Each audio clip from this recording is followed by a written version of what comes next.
I want to bring in a famous case from the 1980s. Betty Broderick killed her ex-husband and his new wife.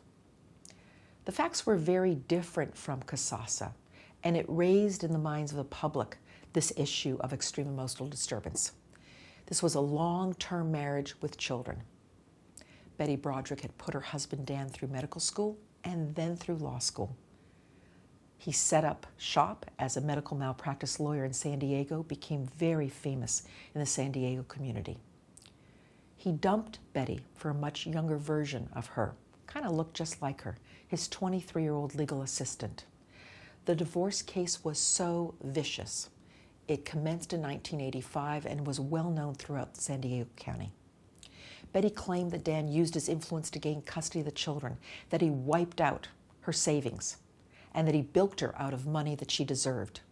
She became so obsessed with him, even violently obsessed with him. She left hundreds of profane messages on his answering machine. She damaged his car. She ruined his property, all in acts of rage. She reported later, "I've never had emotional disturbance or mental illness except when he provoked my disturbance. My emotional outbursts were only in response to his calculating, hateful ways of dealing with our divorce. He was hammering into me and everyone else that I was crazy. How long can you live with that?"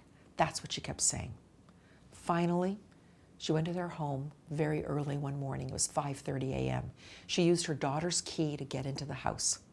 She goes upstairs to the bedroom and she fires rapidly at the two people under the covers. Could she have received manslaughter under extreme emotional disturbance?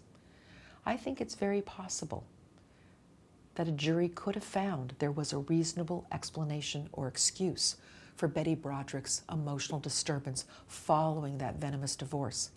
But Betty was in California, and California follows the heat of passion doctrine, and she didn't fare well under that defense. There were two trials. The first one ended in a hung jury because two jurors wanted manslaughter.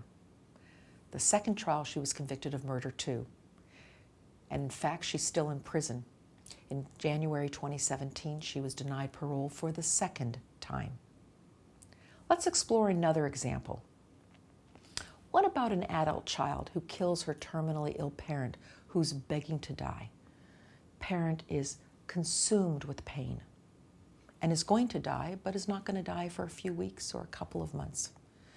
I raised this scenario when we covered heat of passion, and we saw that the adult child would be out of luck under heat of passion. What about under extreme emotional disturbance? I think we could see that this adult child has a better case here.